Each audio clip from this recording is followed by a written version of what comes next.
Assalamualaikum warahmatullahi wabarakatuh. Terima kasih atas kesempatannya. Kami dari kelompok 6 yang beranggotakan Intan, Debbie, Betty, Ristanti, dan juga Michelle. Pada kesempatan kali ini, kami akan mempresentasikan studi kasus mengenai Versier Company. Selamat menonton. Baik, terima kasih atas kesempatannya. Di sini saya akan menjelaskan tentang latar belakang Versi Company. Pada tahun 1996, Versi Company adalah perusahaan pengemasan yang terdiverifikasi dengan beberapa divisi utama, termasuk divisi Alumni Chan, salah satu produsen kaleng minuman alumni terbesar di Amerika Serikat. Nah, Versi Company merupakan salah satu perusahaan penghasil packaging di Amerika Serikat. Perusahaan ini terbagi dalam dua bagian utama di setiap unit bisnis, yaitu bagian manufaktur dan bagian penjualan.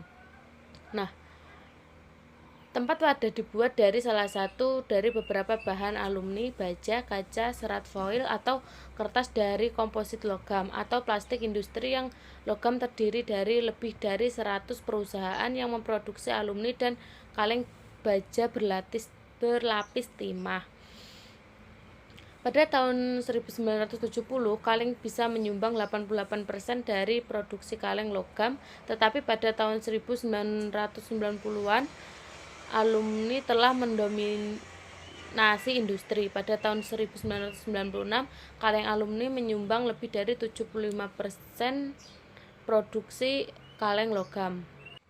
Baik, selanjutnya saya akan menjelaskan tentang sistem pengendalian anggaran Versi Company. Divisi-divisi perusahaan Versi distrukturasi hingga termasuk dalam kategori produksi besar. General Manager divisi memiliki pengendalian penuh terhadap bisnis mereka dengan dua pengecualian. Yang pertama, peningkatan modal dan hubungan ketenaga kerjaan, di mana keduanya terpusat kepada kantor pusat. Yang kedua, anggaran yang ada digunakan untuk mengarahkan usaha setiap divisi untuk menuju sasaran bersama perusahaan. Nah, penyusunan anggaran diawali dari General Manager divisi mengajukan laporan persiapan setiap bulan Mei yang menghubungkan ringkasan-ringkasan mengenai penjualan, pendapatan, dan permintaan modal untuk anggaran tahun berikutnya, serta mengevaluasi kecenderungan pada saat kategori selama 2 tahun berturut-turut. Setelah itu, staf peneliti pasar di kantor pusat mengembangkan prediksi pasar yang lebih formal dengan acuan kondisi ekonomi manfaat oleh pengguna, pembagian pasar berdasarkan daerah geografis. Nah, semua prediksi tersebut kemudian diserahkan ke masing-masing divisi untuk ditinjau lebih lanjut. Tinjauan ini dan segala proses yang telah disetujui memiliki 4 sasaran. Yang pertama, menilai posisi kompetensi setiap divisi dan membuat sejumlah tindakan perbaikan. Yang kedua, mengevaluasi tindakan-tindakan yang diambil untuk meningkatkan peran di pasar atau untuk merespon terhadap kegiatan para pesaing. Yang ketiga, mempertimbangkan pengeluaran modal yang diambil atau penggantian pabrik untuk memperbaiki produk yang telah ada atau memperkenalkan produk baru. Nah, yang terakhir yaitu mengembangkan perencanaan untuk memperbaiki efisien biaya, kualitas produk, metode pengiriman, dan pelayanan. Sekian dari saya, selanjutnya akan dijelaskan oleh rekan saya. Terima kasih atas kesempatannya. Saya Debbie Nandasari, NIM 2018-310466. Saya akan menjelaskan apa saja kelebihan dan kelemahan sistem perencanaan dan pengendalian Version Company. Kelebihan yang pertama, adanya inspeksi dari pihak atas perusahaan ke pabrik-pabrik secara langsung. Hal ini menunjukkan kepedulian para atasan terhadap bawahannya, sehingga para pekerja juga merasa diperhatikan oleh atasannya, serta adanya kontrol yang baik dari kantor pusat untuk memantau proses dan kinerja pabrik-pabriknya. Yang kedua, perencanaan anggaran dibuat secara teliti tahap demi tahap. Dalam waktu yang cukup lama dengan melihat berbagai macam kondisi dan dampaknya, sehingga keakuratan perencanaan anggaran tidak akan menimbulkan surplus ataupun defisit yang terlalu jauh dari anggaran yang terlaksana. Selanjutnya ada kelemahan. Yang pertama, anggaran, terutama anggaran bagi bagian manufaktur, dibuat berdasarkan anggaran yang diajukan oleh pihak lain. Dengan demikian, anggaran tersebut menjadi tidak relevan dengan kondisi divisi. Yang kedua, sistem intensif yang lemah. Hanya diukur berdasarkan keberhasilan divisi dalam memenuhi target keuntungan yang dicantumkan dalam anggaran. Intensif ini juga diberikan hanya kepada beberapa orang, sehingga tidak memotivasi karyawan level bawah untuk dapat bekerja lebih baik. Selanjutnya ada anggaran penjualan. Setiap manajer umum divisi menyerahkan laporan awal kepada manajemen perusahaan yang merangkum prospek penjualan, pendapatan, dan persyaratan modal untuk tahun anggaran berikutnya, dan mengevaluasi tren yang diantisipasi di setiap kategori selama 2 tahun berikutnya. Laporan ini tidak dirinci dan biasanya cukup mudah untuk digabungkan karena setiap divisi sudah diperlukan untuk memprediksi kondisi pasar pada tahun berjalan dan untuk mengantisipasi permodalan pengeluaran 5 tahun sebagai bagian dari proses perencanaan strategis. Assalamualaikum warahmatullahi wabarakatuh. Nama saya Betty Stianingrum dengan NIM 489. Di sini saya akan melanjutkan presentasi dari rekan saya.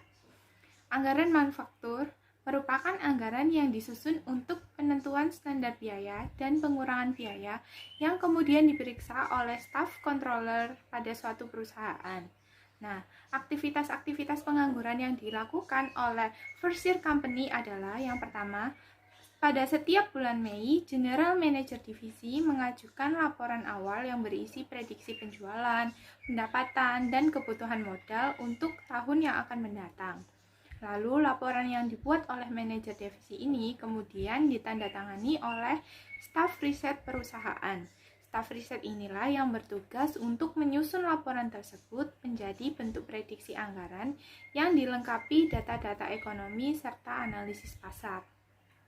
Setelah prediksi selesai diteliti dan dibuat, prediksi kemudian dikembalikan ke masing-masing divisi untuk dipelajari dan dikompilasikan dengan prediksi dari masing-masing divisi itu sendiri. Lalu seluruh prediksi kemudian diserahkan kepada kepala bagian penjualan untuk direvisi dan disetujui.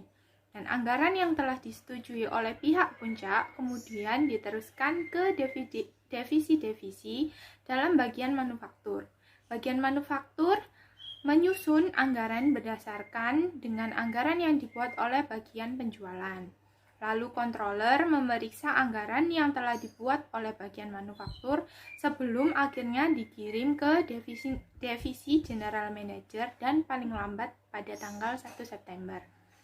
Lalu setelah divisi general manager ini menyetujui anggaran yang telah dibuat, lalu anggaran ini kemudian diajukan ke CEO dari Versailles Company. Anggaran akhirnya kemudian diajukan untuk disetujui oleh Dewan Direksi pada bulan Desember. Selanjutnya, pertanggungjawaban manajer pabrik terhadap pencapaian laba. Nah, apakah manajer pabrik itu bertanggung jawab terhadap pencapaian laba dan mengapa?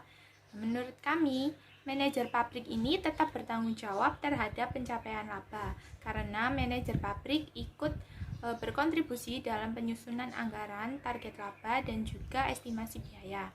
Namun, manajer pabrik tidak bertanggung jawab sepenuhnya terhadap pencapaian laba dari pabrik itu sendiri. Karena yang seharusnya bertanggung jawab terhadap pencapaian laba adalah keseluruhan dari bagian pabrik. Pertanggungjawaban ini dapat dilakukan dengan cara menjalankan tugas masing-masing sesuai dengan anggaran yang telah disepakati.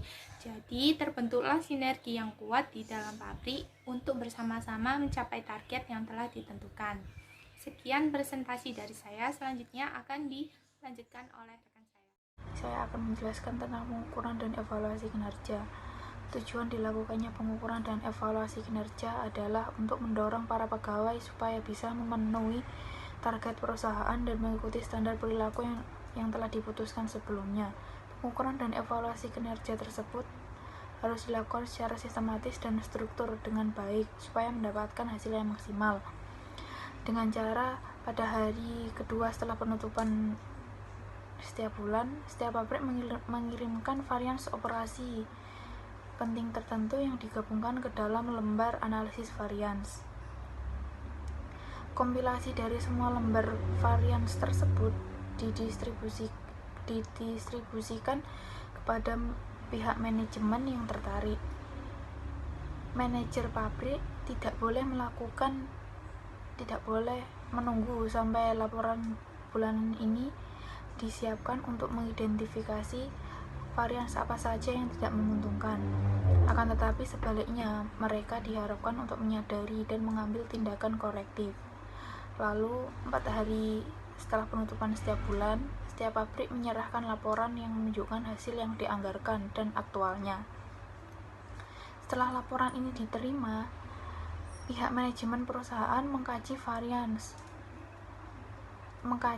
varians apa saja yang angkanya melebihi jumlah anggaran, sehingga manajer pabrik hanya perlu menjelaskan area di mana target yang dianggarkan belum terpenuhi. Fokusnya di sini adalah pada penjualan bersih, termasuk perubahan harga, margin kotor, dan biaya produk standar. Lalu, laporan jika sudah selesai, laporan tersebut dikonsolidasikan untuk setiap divisi dan untuk seluruh perusahaan, lalu didistribusikan.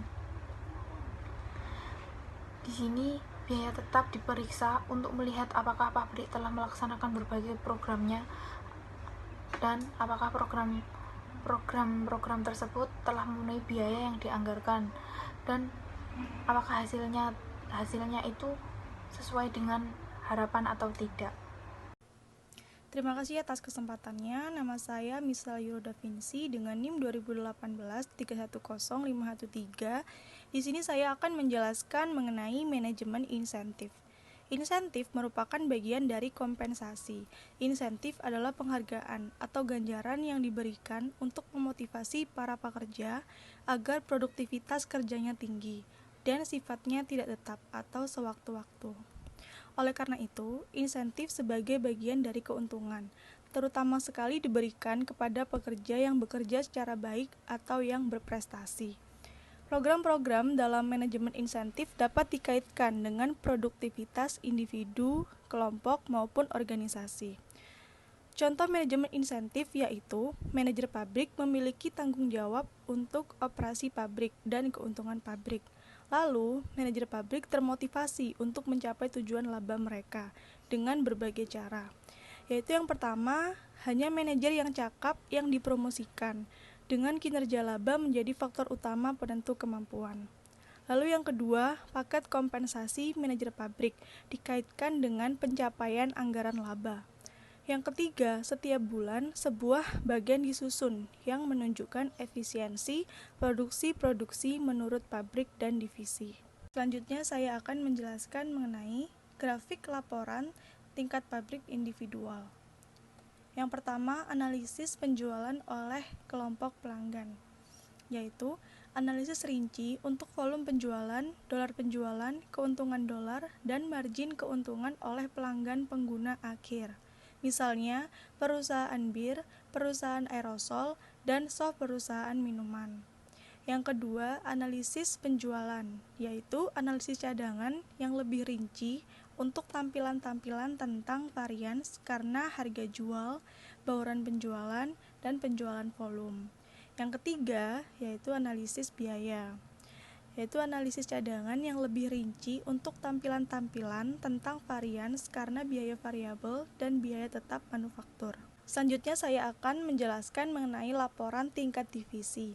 Yang pertama, analisis komparatif kinerja laba, yaitu perbandingan penjualan dan laba antar pabrik.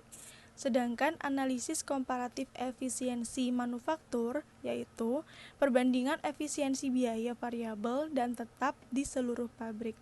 Sekian presentasi dari kelompok kami, kurang lebihnya mohon maaf. Wassalamualaikum warahmatullahi wabarakatuh.